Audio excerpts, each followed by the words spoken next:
Hey everybody, Blaine here, World Money Wins. I'm outside of Static Video. I found this video store from a YouTuber called Killer Pizza, and it looks like right up my alley, full of horror movies, DVDs, Blu-rays, 4K UHD, Laserdisc, and a massive VHS section. A bunch of collectible stuff, so I'm big into horror movies. So come on in, we'll go check it out, see what it looks like. Hey everybody, this is Harrison. He owns Static Tape Video. It's got a whole bunch of cool stuff, VHS, DVDs, Blu-rays, HD DVD, and it's got a massive horror section. So I had to come up here to hang out with him, and he's gonna give us a quick run through of the store so you can see what it's like, and then I'll go through again and show you everything slowly so you can take your time and enjoy all the titles. Yeah. So show us what you got. Sure, yeah, we can do that. So yeah, I guess we can start with what everyone kind of comes here for, and that's the VHS section. This whole half of the store is a chunk of my VHS. I got a bunch more in back and at a warehouse, but this is kind of what I have out at the moment. What do you think, since the VHS stuff's getting super collectible, what do you think your most expensive VHS movie that you have in stock is? The most expensive one I've sold, I sold one for $650. Wow.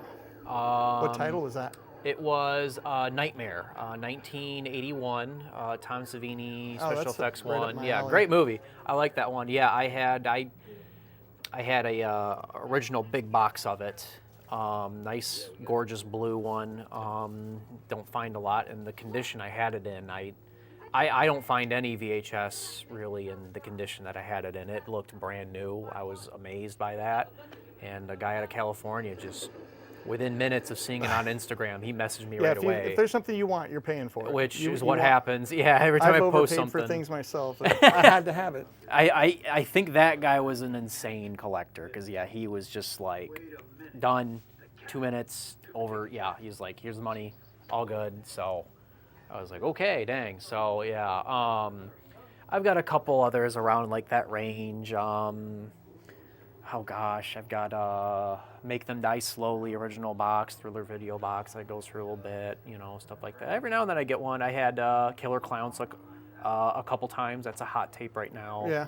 I've sold that for $400 both times. Oh wow. I'm gonna have to keep my eye out for those. Yes, garage sales. yeah. Cheesy and sleazy is what I always tell people. Yeah. So look out for the cheesy, sleazy stuff because that's what I tell people want. I like crappy horror movies.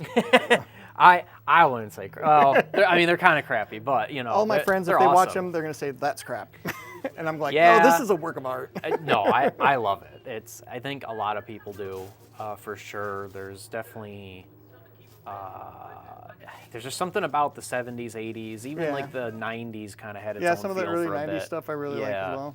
But yeah, 70s, 80s, that grindhouse era just before CGI took over and made everything look like it. Even, a YouTube video. Even then, it just, I don't know, because I mean, these days, like, that stuff's kind of making a comeback. I mean, Malignant was basically a basket case. Barbarian was a very, like, if you saw Barbarian, that was a great, like, kind of, like, almost like a Wes Craven-y, People Under the Stairs type movie. That was awesome. People loved it. The Substance is the big one right now. Yeah. Everyone loved The Substance, which they should. Substance is great. I don't think I've seen it. Oh, yeah. Very body horror, Cronenberg-ish, you know. That director, Coralie Fargette, she did a rape revenge movie in 2020, which very reminiscent of I Spit on Your Grave, but done better than any of those 70s rape revenges in my opinion, but really good. And now she did a great body horror movie, The Substance, so check that one out too. So that stuff's coming back. There's plenty of movies I could bring up that are kind of getting back to the 70s, 80s original, goofy, weird, sleazy, cheesy type stuff. Yeah. That's awesome, you know. It's the original stuff that people like, and that era was all about originality. Evil Dead, Texas Chainsaw Massacre, you know, so many movies. Yeah. Basket Case. Basket too. Case, Right yeah. Oh yeah, I love Basket Case. Yup. Yeah. But yeah, this is all the VHS section that people love, and you know, it's always kind of picked through and whatnot. Yeah, I usually I'll come have back a bit around more. and pan through and get slow-mo. Yeah, so then I guess we can look at the boutique area because I get. Oh yeah, this is where I spend most of my time. Yeah, same. As where a bulk of my collection. I got my steel books, Kino Lorber Criterion Collection here. I love getting those. And then I'll be getting any Kino Lorber titles I'll be getting here. I had a bad shipping experience with them where really? I got charged shipping on top of the shipping. So they charged me shipping, and then when they're like, oh, there's postage due, weird. $8.50, which was more than the shipping. Oh, huh. I'm like, oh, thanks. Yeah, okay. Huh. I don't know. I haven't had any problems with them. So, but yeah, that's too bad. I guess I don't know. Some of these companies get so busy and whatnot. I know they're smaller, so Yeah. it happens, I guess. So but, Severin, you can't get those at least anywhere that I've seen. Yeah. So you have Severin So and this Criterion is and stuff. Severin. I know Severin and Vinegar Syndrome are both kind of picky about who gets to just like who they sell wholesale to and what stores get to have them. Vinegar Syndrome actually reached out to me, which blew my mind. They That's were like, awesome. Yeah. What sucks is I discovered your store the day after I placed a Vinegar Syndrome order, and I see the movie Blood Tracks over here. Oh, yes. Yeah. I bought this because I was tired of waiting, and then after I placed the order, I was like, oh, this place. And I saw on the other YouTuber, what's the name of his name? Killer Pizza. Killer Pizza. Yeah. He panned by, and I was like, hey, these things got Blood Tracks on the shelf. Oh, yeah, I do. I get all the new stuff every time. I always try to get the stuff from both of them. But yeah, I've had guys from Severin actually come here. I've met them at a con. They're all wonderful people as well. I love their stuff. So that, yeah, both of them and Vinegar Syndrome, I guess, are a little picky about who gets to sell them stuff. I think Synapse is that way too.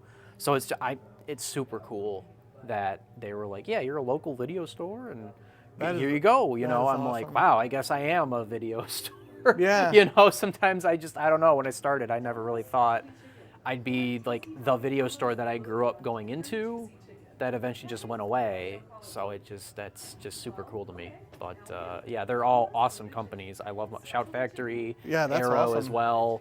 That's good to hear. Yeah, super cool. They're all amazing for me and whatnot, and I love them, and lots of people love their stuff. So, you know, that's really cool. I mean, the fact that I can get Cynthia Rothrock movies in my home finally, it's like growing up, it's like, where do I find Cynthia Rothrock movies? Maybe YouTube rip. That was really it. Now they're on Blu-ray, so that's the coolest thing to me. Yeah, so that's that section. You got used horror DVDs Yeah. and Blu-rays. Basically, my used stuff over here in the bins. Used horror, used sci-fi right here. Same thing on that wall. Kind of get into like the action section over here. Mixing used and new. The walls are alphabetical for me up against the walls. When I get my bigger store in like a month-ish, something like that, I'll start moving. I'm gonna have more defined, bigger sections for everything too. I'd love like a Western, a classics, bigger foreign section. I definitely want. I would love to be able to get more foreign stuff in here, more auteur directors as well. Just anything more catering to all the specific stuff. Yeah, there's so much weird stuff that I never would have seen, even in video stores when they were popular. Yeah, there's for so me, much stuff here. yeah, Blockbuster Family Video, you tended to not find stuff at all those. You know, maybe a couple Blockbusters would like have something like Basket case. or Eraserhead, but usually it was the mom and pop shops that had that type of stuff. That's kind of what kept the mom and pop shops around for as long as they did, until eventually Blockbuster just kept beating them out. But yeah, if you wanted, you know, the Ilsa movies or, you know, any of the goofy stuff, it was a mom and pop shop destination type thing, and, you know, which is too bad. But yeah, that's the type of thing I wanted to have here with the normal stuff, but mostly, you know, I want the Giallos, I want all that type of stuff, you know, French extremism, you name it, that's the stuff I want to get. So Yeah, that's amazing. Yeah, there's an audience for it. We've been here for like over an hour, and I feel like I haven't even scratched the surface of this place. Oh, geez, yeah. Yeah, I do get a lot. I feel like it's not enough. I'm definitely ready for that bigger store, because I want more. I want aisles. I want that video store feel. Yeah. And I'll definitely be getting that with the new store. I'm very excited. I got it all mapped out, and Oh, sweet. I can't it's wait gonna to be see great. that. Yeah, I'm pumped for that. But yeah, no, that's mostly it. I don't know. It's So even the smallest section, romantic comedy, is bigger than most mom and pop shops that I've ever seen. oh yeah, okay, yeah, I got it on both sides, and all that. Yeah, Yeah. it's it's yeah, I don't know. I'm trying to think because I was really little for my mom and pop shop. I think it was pretty much gone by the time I was growing up. Because I remember going to Blockbuster. I ended up having to be. I was born in '96, so I pretty much missed out on that. The golden age. I grew up in the '80s, so Okay, they yeah. were everywhere. So we just you took had it for it. granted. We didn't. Like, Oh man, so did I. if I would have known, I would have saved some stuff from then. Oh, even my dad's personal collection. He had like all the Godzilla movies. He had a big Laserdisc collection and all that, a bunch on VHS. And you got a bunch of Laserdiscs for sale here as well. I do get some Laserdisc. I love Laserdisc. I loved you- it growing up. Are there players around for Laserdiscs, or do you have to That's- just source your own at a garage sale? I and gotta find them. hire somebody to fix them, and I do have a guy that fixes my VCRs. Oh, cool. I don't know if he's done laser. I don't find enough Laserdisc players, to be honest. I rarely find them, and when I do, there's a consistent maybe 8 or 10 guys that once a week, most of them show up once a week and just peruse my Laserdisc. And anytime I get something new in, they It's snatch gone. it. Yeah. And anytime I get a player, because they all love having extra players. yeah, Everyone, because they break, and it's a matter of parts or whatever. yeah, the bands wear out, and Yeah. get gummy in them. All sorts of stuff. So it's like anytime I get a player, it's gone. But I haven't found one in months. Yeah, it's probably the harder, that and a beta player. Some of the Yeah, harder those are impossible to find Yeah, anymore. I never find those. You'll have to hit the lottery at a garage sale to find those. Pretty much. Yup. Yeah. So it'd be cool, but I'm always looking, and I'm trying to learn how to fix VCRs and stuff. I'm pretty good at fixing the tapes themselves, but I haven't got to the point of fixing the players. Those are a bit more complicated. Yeah, it might be good to have a guy that, or at least a couple guys that you can go to do it, because It's two hard. is one and one is none. Yeah, well, the one guy I have, he's an individual. He does it himself. He fixes for people all over the area. So he just kind of comes by a couple times a month with just a stack of players. So he goes, "Hey, you buying?" I go, "Yup, I'll buy them," and I'll hand over him some that I found that don't work. He'll fix them up for me, and I'll pay him for that. Oh, cool. So that's pretty much how I am able to do it. But he's so busy. He fixes for tons of people around the area, and I'm just one of them. So that's really how you got to do it these days, is find a guy, and I luckily have a guy. We got a guy over there that wants to spend a whole bunch of money. I'm gonna stop. Yeah. Keep hogging up your time. yeah, no problem.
So that was a super fun time in there. I had so many things to look at. We spent almost 2 hours inside there looking at horror movies and all kinds of boutique 80s slasher stuff. Super fun. If you're ever at the Lakes Mall in Muskegon, Michigan, go to Static Tape. You won't get out alive.